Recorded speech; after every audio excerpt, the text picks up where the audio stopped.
ప్రియమైన దేవుని పిల్లలారా, యేసుక్రీస్తు వారి పేరట మీ అందరికీ నా వందనాలు. దేవుని మహాకృపను బట్టి ఈరోజు కూడా దైవ గ్రంథములో నుంచి దేవుని గురించిన అవగాహన, దేవుని గురించిన ఉద్దేశాలను ఈరోజు మనము చక్కగా నేర్చుకోవటానికి ప్రయత్నం చేద్దాం. ఈరోజు దేవుడు మనకి ఏ విధంగా అర్థమయ్యాడు, దేవుడు మనకి ఎంతవరకు అర్థమయ్యాడు అని బైబిల్ గ్రంథంలో నుంచి మనము నేర్చుకోవటానికి ప్రయత్నం చేద్దాం. నేటి క్రైస్తవులకి దేవుడు ఎంత అర్థమయ్యాడు, మొదటి శతాబ్దంలో ఉన్న క్రైస్తవులకి, మొదటి శతాబ్దంలో ఉన్న శిష్యులకి వాళ్ళకి ఎంత అర్థమయ్యాడో నేటి క్రైస్తవులకు, నేడు క్రైస్తవులుగా పిలువబడుతున్న వాళ్ళు, బోధకులుగా చలామణవుతున్న వాళ్ళకి ఎంత అర్థమయ్యాడు అని బైబిల్ గ్రంథంలో నుంచి చాలా స్పష్టంగా మనము నేర్చుకోవటానికి ప్రయత్నం చేద్దాం. ఎందుకంటే దేవుడు మాట్లాడిన మాటలు కానీ, దేవుడు రాయించిన గ్రంథము కానీ, ఇవన్నీ కూడా చక్కగా అర్థం చేసుకోవటానికి ఎవరికి ఎంత అర్థమైంది, ఎవరు ఎలా బోధిస్తున్నారు, ఎవరు దేవుని ఉద్దేశాలను బోధిస్తున్నారు, ఎవరు సొంత ఉద్దేశాలను బోధిస్తున్నారు అని మనము చాలా విధాలుగా మనం ఆలోచించగలిగితే ప్రియులారా, మొదటి శతాబ్దములో జరిగిన సేవ నేడు జరగటం లేదు అనిపిస్తుంది. మొదటి శతాబ్దంలో జరిగిన సేవ కొంత సేవ అయినా కొంతే సేవ చేశారు, కానీ ఆ కొంత సేవలో యథార్థత, పరిపూర్ణత, నమ్మకము, పవిత్రత మనకు ఆ సేవలో కనిపించేది ప్రియులారా.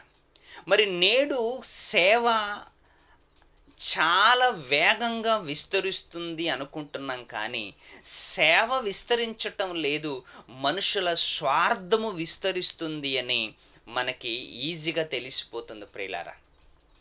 ఈరోజు సేవకులలో ఉంటున్న బోధలు మనం ఆలోచించగలిగితే, దేవుని గురించి వివరణ సేవకులు ఎంత ఇవ్వగలుగుతున్నారు, దేవుని గురించిన అవగాహన సేవకులకి ఎంత అర్థమైంది అని మనము చక్కగా ఆలోచించగలిగితే, అసలు దేవుని గురించి సేవకులకి ఏమర్థమైంది, ఈరోజు దేవుని గురించి సేవకులకి ఎంత అర్థమైంది, అసలు ఒక సేవకుడు చెప్పింది ఇంకొక సేవకుడికి నచ్చటం లేదు, ఒక సేవకుడు చెప్పింది ఇంకొక సేవకుడు రాంగ్ అంటున్నాడు, ఒక ఆయన చెప్పింది ఇంకొక ఆయన రాంగ్ అంటున్నాడు, ఒక ఆయన చెప్పింది ఇంకొక ఆయన ఒప్పుకోవటం లేదు అని సమాజంలో మనకి ఈ విధంగా కనిపిస్తున్నప్పుడు, నిజంగా ఎవరు బోధ రైటు, ఎవరిది రాంగు అని అసలు దాన్ని గుర్తించలేకపోతున్నాం.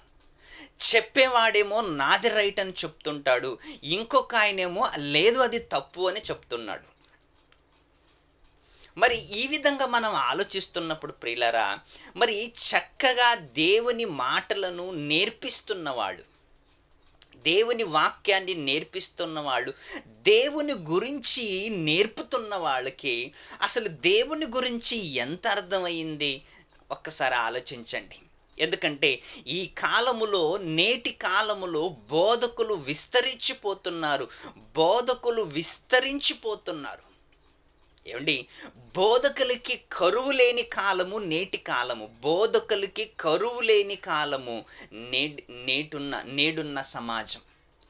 ఏ గ్రామములో చూసిన బోధకులు, ఏ గ్రామములో చూసిన సేవకులు, ఏ గ్రామములో చూసిన పాస్టర్లు విపరీతంగా మనకి కనిపిస్తున్నారు ప్రియులారా, విపరీతంగా కనిపిస్తున్నారు. కానీ ఏ బోధకుడు చేస్తున్న బోధ ఈరోజు ఎలా ఉంది అంటే ప్రియులారా, ఒక బోధకుడు చేసిన బోధ మరొక బోధకుడు యాక్సెప్ట్ చేయటం లేదు. వాళ్ళ బృందము వాళ్ళది, బృందము వీళ్ళది. ఒక సేవకుడు చెప్పింది ఇంకొక బృందము యాక్సెప్ట్ చేయటం లేదు, మరొక సేవకుడు చెప్పింది ఆ బృందం యాక్సెప్ట్ చేయటం లేదు.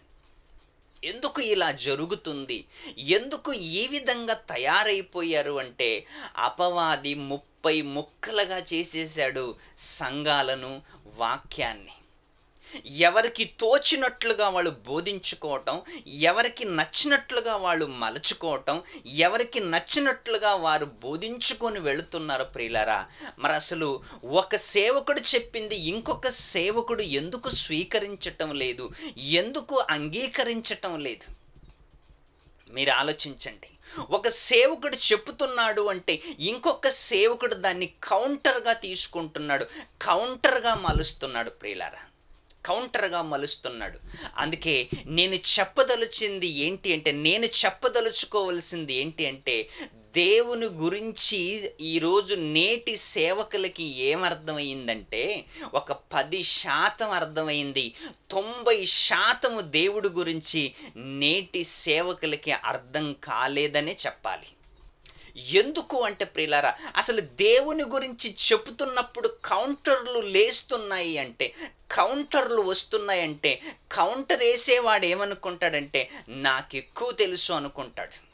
కౌంటర్ వేసేవాడు నాకెక్కువ తెలుసు అనుకొని కౌంటర్ల మీద కౌంటర్లు వేసుకుంటూ బోధల్ని ముక్కలు చేసేసి విశ్వాసులలో చిచ్చు పెట్టేసి విశ్వాసులలో విభేదాలు కలిగించి గ్రూపులుగా విడిపోయి బోధని ఎక్కడదక్కడ చించేసి బోధ విస్తరించకుండా చేసిందే నేటి క్రైస్తవ తరం ప్రియులారా. ఈరోజు భూమి మీద దేవుడు గురించి నేటి క్రైస్తవులకి దేవుడు గురించి ఎంత అర్థమైంది అంటే 10% అర్థమైందని చెప్పచ్చు. 10%. ఇంకా మిగతా 90% దేవుని గురించి అర్థమయ్యే విషయాలన్నీ కూడా యేసుక్రీస్తు వారు బయలుపరిస్తే ఆ బయలుపరిచిన విషయాలను అర్థం చేసుకోకుండా సమాజము ఎటెళ్ళిపోతుందో మనకు తెలియదు ప్రియులారా. అందుకే ఒక మంచి మాట యోహాను రాసిన సువార్తలో ఒక మంచి మాట మనకు కనిపిస్తుంది, చదువుకుందాం. యోహాను రాసిన సువార్త 1వ అధ్యాయము 18వ వచనంలో యేసుక్రీస్తు వారు గురించి మాట్లాడుతూ, యేసుక్రీస్తు వారి గురించి ఏం మాట్లాడుతుంది బైబిల్ అంటే, ఎవడును ఎప్పుడును దేవుణ్ణి చూడలేదు, తండ్రి రొమ్మునున్న అద్వితీయ కుమారుడే ఆయనను బయలుపరిచెను. తండ్రి రొమ్మున ఆనుకొని ఉన్న అద్వితీయ కుమారుడే తండ్రిని బయలుపరిచెను. ఎవరికి బయలుపరిచెను? యేసుక్రీస్తు వారికి బయలుపరిచాడు. యేసుక్రీస్తు వారికి తండ్రి అయిన దేవుడు అన్ని విషయాలను చెప్పాడు. యేసుక్రీస్తు వారికి బయలుపరిచాడు. యేసుక్రీస్తు వారికి బయలుపరిచినప్పుడు మరి యేసుక్రీస్తు వారు ఎవరికి బయలుపరిచాడంటే అపోస్తులకి చెప్పాడు. అపోస్తులు 12 మంది అపోస్తులకి బయలుపరిచాడు. తండ్రి ఎలా ఉంటాడు, తండ్రి ఏం చేస్తాడు, తండ్రి ఉద్దేశాలేంటి, తండ్రి మనస్తత్వం ఏంటి, తండ్రి ఆలోచనలు ఏంటి అని తన దగ్గరుంటున్న 12 మంది శిష్యులకి తండ్రిని గురించి బయలుపరిచాడు. ఎన్నో రహస్యాలు చెప్పాడు, ఎన్నో విషయాలను చెప్పాడు, ఎన్నో మంచి విషయాలను ఆ రోజు అపోస్తలులకి యేసుక్రీస్తు వారు చెప్పాడు. ఎందుకంటే అద్వితీయ కుమారుడు, తండ్రి రొమ్మున ఆనుకొని ఉన్న అద్వితీయ కుమారుడే తండ్రిని బయలుపరిచాడంట. మరి యేసుక్రీస్తు వారు తండ్రిని బయలుపరిచాడంటే ఎవరికి బయలుపరిచాడు? 1వ శతాబ్దంలో అపోస్తులకి బయలుపరిచాడు. 1వ శతాబ్దంలో అపోస్తులకి బయలుపరిచాడు. వాళ్ళకి బయలుపరిచిన దేవుణ్ణి ఈరోజు మనము ఎన్ని ముక్కలుగా విడదీసుకున్నామో తెలుసా? ఎన్ని ముక్కలుగా తీసుకున్నాం, ఎన్ని ముక్కలుగా విడిపోయాం. కొందరేమో యేసుక్రీస్తుని తీసుకొని వెళ్ళిపోయారు, కొందరేమో పరిశుద్ధాత్మను తీసుకొని వెళ్ళిపోయారు, కొందరేమో తండ్రిని తీసుకొని వెళ్ళిపోయారు. ఎవరికి నచ్చినట్లు వాళ్ళు తీసుకొని వెళ్ళిపోయి ఆరాధిస్తున్నారు అంటే నిజంగా బైబిల్ని ముక్కలు చేసుకున్నారు, దేవుళ్ళని కూడా ముక్కలు చేసుకున్నారు. తండ్రిని విడగొట్టారు, కుమారుని విడగొట్టారు, మరి పరిశుద్ధాత్మని ఎవరికి నచ్చినట్లు ఎవరికి తోచినట్లు వాళ్ళు ఒక్కొక్కరిని తీసుకెళ్ళిపోయారు. ఒక్కొక్కరిని తీసుకెళ్ళిపోయారు. ఒకరేమో పరిశుద్ధాత్మని తీసుకొని వెళ్ళిపోయారు, ఒకరేమో తండ్రిని తీసుకొని వెళ్ళిపోయారు, ఒకరేమో యేసుక్రీస్తుని తీసుకొని వెళ్ళిపోయారు. మేము ముగ్గురు ఏకీభవించి కార్యక్రమాలు చేస్తున్నామని వాళ్ళంటే, వీళ్ళు మాత్రం లేదు, మీరు ముగ్గురు కలిసి ఉండటానికి వీలు లేదు, మీరు ముగ్గురు కలిసి ఉండటానికి వీలు లేదు అని ముగ్గురిని 3 ముక్కలుగా చేసేసింది నేటి క్రైస్తవులు. ఒకనాడు మొదటి శతాబ్దపు క్రైస్తవులు ముగ్గురిని అర్థం చేసుకొని, తండ్రి, కుమార, పరిశుద్ధాత్మ, వీళ్ళు ముగ్గురిని అర్థం చేసుకొని సేవ చేసినట్లుగా మొదటి శతాబ్దములో కనిపిస్తుంటే, నేటి శతాబ్దములో నేడున్న క్రైస్తవులు 3 ముక్కలుగా చేసేసి ఒకరేమో తండ్రిని ఎత్తుకొని పోయారు, వాళ్ళేమో సాక్షులు. ఒకరేమో క్రీస్తుని ఎత్తుకొని పోయారు, వారేమో క్రీస్తు సాక్షులు. ఇంకొకరేమో పరిశుద్ధాత్మని ఎత్తుకొని పోయారు, వాళ్ళు హోలీ స్పిరిట్ ఫాలోవర్స్, పరిశుద్ధాత్మ వెంబడించేవాళ్ళు. ఈ విధంగా మనము ముక్కలుగా దేవుళ్ళని ముక్కలుగా చేసుకుంటే అసలు దేవుడు ఏమర్థమవుతాడు ఒక్కసారి ఆలోచించండి. అద్వితీయ కుమారుడే తండ్రిని బయలుపరచటానికి వస్తే, దేవుణ్ణి బయలుపరచటానికి వస్తే, నిజంగా ఆ దేవుళ్ళని మనము ముక్కలుగా చేసుకున్నామంట. ఆ దేవుళ్ళని ముక్కలుగా చేసుకున్నాం. మరొక మంచి మాట బైబిల్ నుంచి చదువుకున్నాం ప్రియులారా.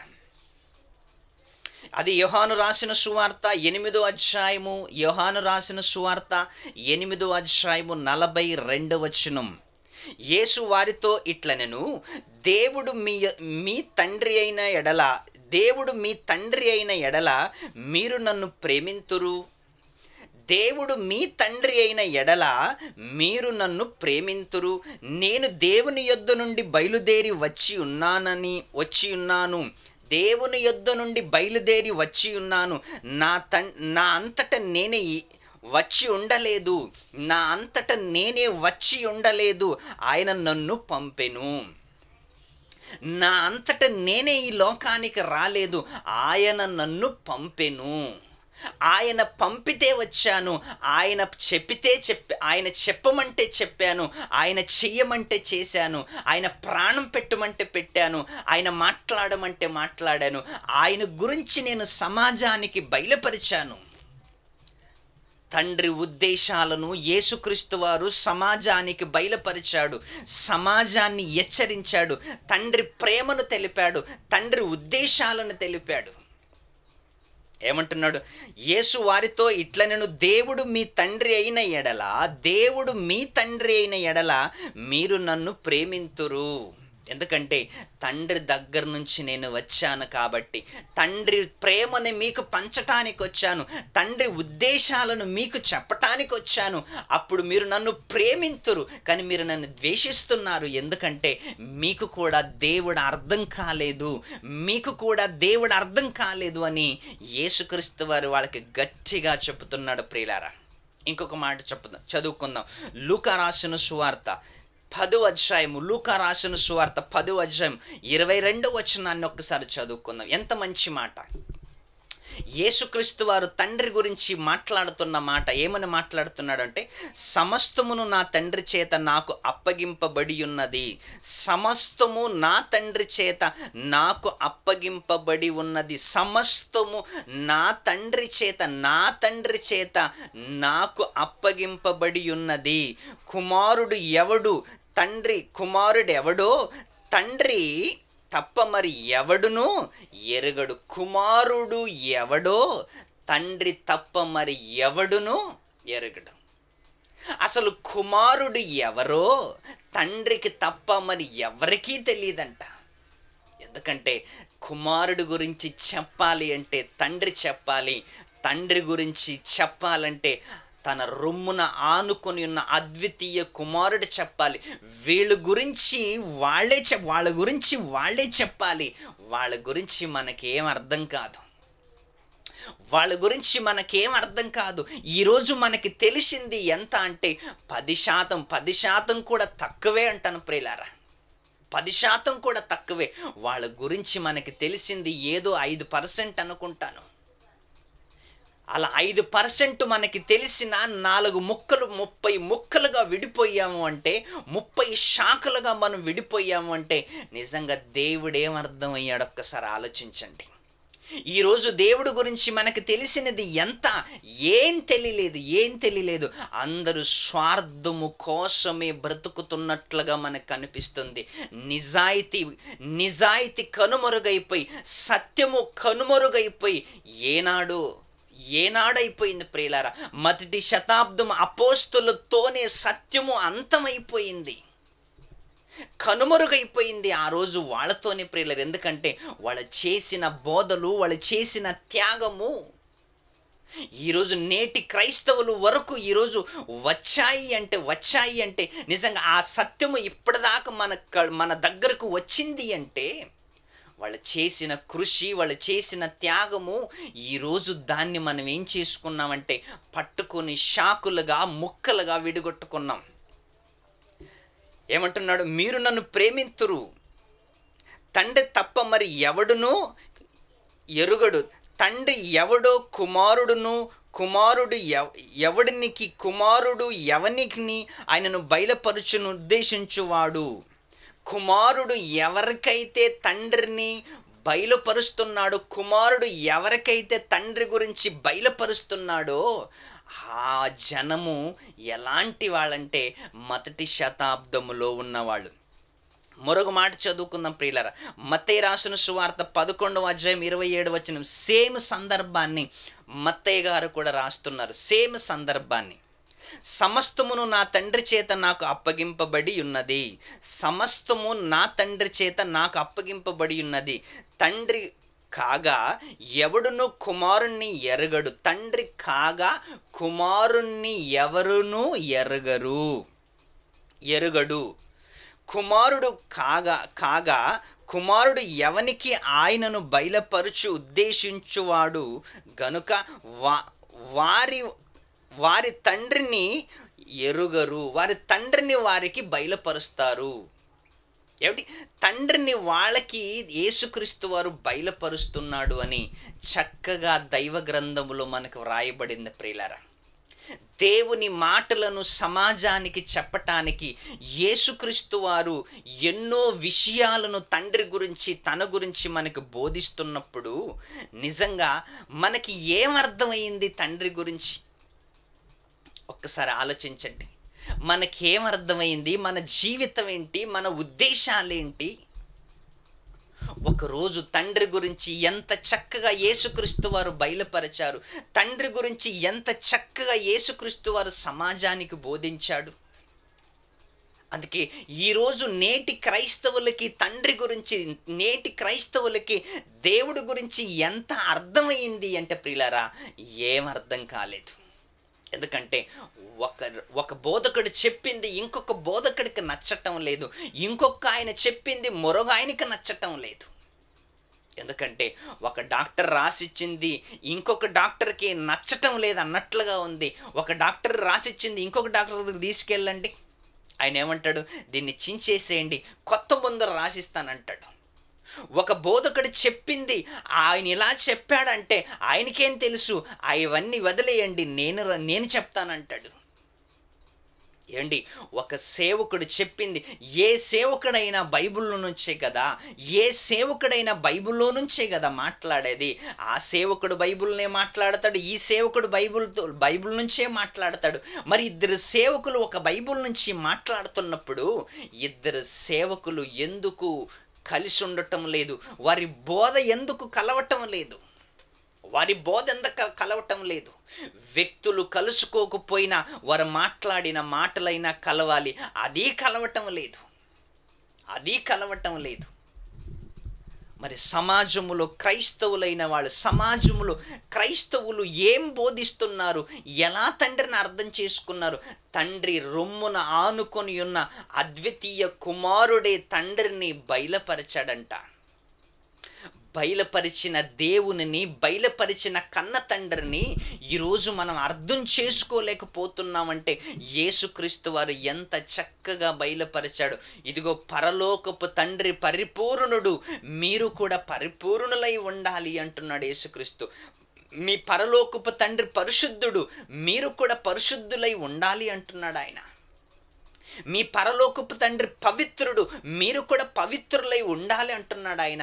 తండ్రి రొమ్మున ఆనుకొని ఉన్న అద్వితీయ కుమారుడు తండ్రి గుణాలను, తండ్రి సుగుణాలను అన్ని భూమి మీద మనకి చెప్పితే వాటిని పట్టించుకోకుండా ఎవరికి ఇష్టానుసారంగా ఎవరికి నచ్చినది వాళ్ళు బోధ చేసుకుంటూ వెళ్ళిపోతే ఎలా? దేవుడు ఏమర్థం అవుతాడు? దేవుని ఉద్దేశాలు ఏమవుతాయి? సమాజంలో తెలియని వాళ్ళ పట్ల ఎలాంటి ఎలాంటి ఇంఫెక్ట్ అవుతుంది?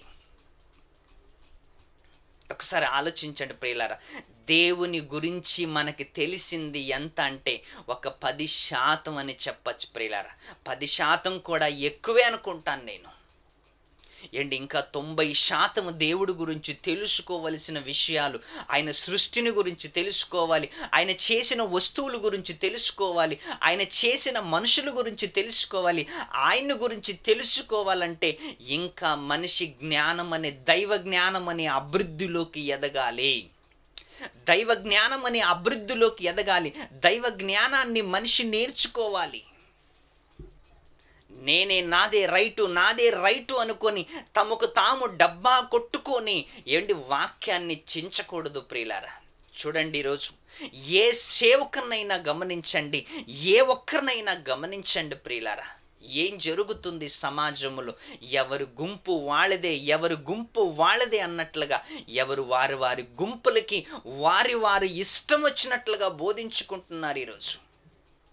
వాళ్ళ గ్రూపులకి వాళ్ళ ఇష్టం వచ్చినట్లుగా బోధించుకుంటున్నారు. ఒకరేమో స్వస్థతల గురించి బోధిస్తున్నారు, ఇంకొకరేమో జ్ఞానం గురించి బోధిస్తున్నారు, ఇంకొకరేమో ఇంకొకటి బోధిస్తున్నారు. ఎన్నో రకాలుగా వాళ్ళ గ్రూపులకి ఏమి చెప్పుకోవాలో అవి చెప్పుకొని గ్రూపుల్ని వాళ్ళ దగ్గరే ఉంచుకున్నారు. లోకములోకి పంపించటం లేదు. సర్వలోకానికి వెళ్ళండి, సర్వ సృష్టికి సువార్తను ప్రకటించండి అని యేసుక్రీస్తు వారు చెప్పితే 4 గోడల మధ్య సమాజాన్ని బంధించేసి గ్రూపులు కట్టుకొని 4 గోడల మధ్య బంధించుకొని వారిపైన పెత్తనము చలాయించి వాళ్ళని ఏలుతున్న ప్రపంచ బోధకుల స్థితి ప్రియులారా ఈరోజు. అందుకే ఒక్కసారి ఆలోచించండి, ఈరోజు దేవుడు నేటి క్రైస్తవులకి, నేటి బోధకులకి ఎంతవరకు అర్థమయ్యాడు? ఒకవేళ ఈ దేవుడు అర్థమైతే ఎవరితోనైనా కలిసిపోవాలి, ఎవరితోనైనా ఉండిపోవాలి, అందరితో కలిసిపోవటానికి ప్రయత్నం చేయాలి. అలా కలవటం లేదు, అలా మాట్లాడటం లేదు. ఎందుకంటే దేవుని గురించి సరిగ్గా అర్థం కాలేదు కాబట్టి. ఒక మంచి మాట చూసుకుందాం. యోబు గ్రంథము 26వ అధ్యాయము చక్కటి మాట. మరి రాయబడిన మాటని మనం యోబు గారు రాస్తున్న మాటని చదవగలిగితే 26వ అధ్యాయము 14వ వచనం. 26వ అధ్యాయము 14వ వచనం. ఇవి ఆయన కార్యములలో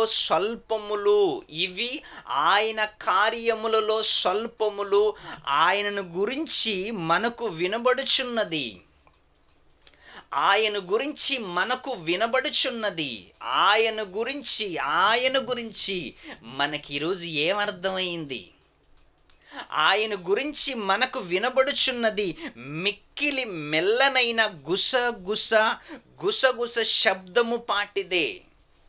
ఆయన గురించి మనకి వినబడుచున్న మిక్కిలి గుసగుస శబ్దము పాటిదే అంటున్నాడు ప్రియులారా. ఆయన గురించి మనకి తెలిసింది ఎంత అంటే గుసగుస శబ్దము లాంటిదంట. గుసగుస శబ్దము లాంటిది. ఇంకా తెలుసుకోవలసినది మహాగర్జన అంటున్నాడు ఆయన. మహాగర్జన. మనుషులకు వినబడింది, మనుషులు చెప్పుతున్నది, మనుషులకి తెలుసు, మనుషులు తెలుసుకున్నది మిక్కిలి గుసగుస శబ్దము పాటిదే. మిక్కిలి శబ్దము పాటిదే గదా. గర్జనులు చేయు ఆయన మహాబలము ఎంతైనది గ్రహించగలవాడు ఎవడు?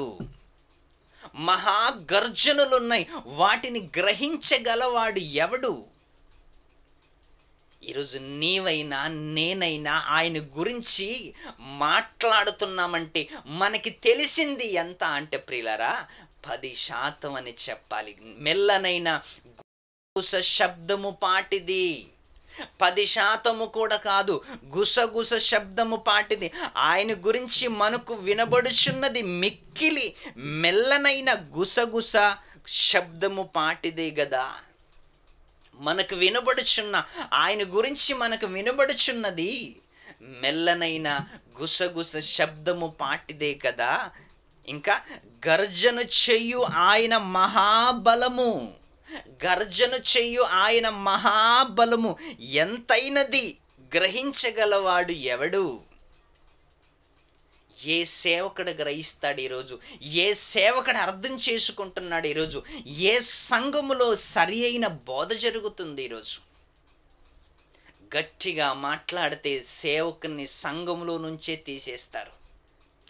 గట్టిగా గద్దిస్తే, గట్టిగా గర్జిస్తే సంఘములో నుంచి పీకేస్తానన్నారు ఈరోజు. ఏమంటే ఒక్కసారి ఆలోచించండి ప్రియులారా. దేవుని గురించి మనకు అర్థమైంది చెప్పటానికి వెళితే సంఘములో నచ్చదు. సంఘానికి నచ్చింది సేవకుడికి నచ్చాలిగా. సంఘస్థులందరికీ నచ్చిందే సేవకుడికి నచ్చాలంట.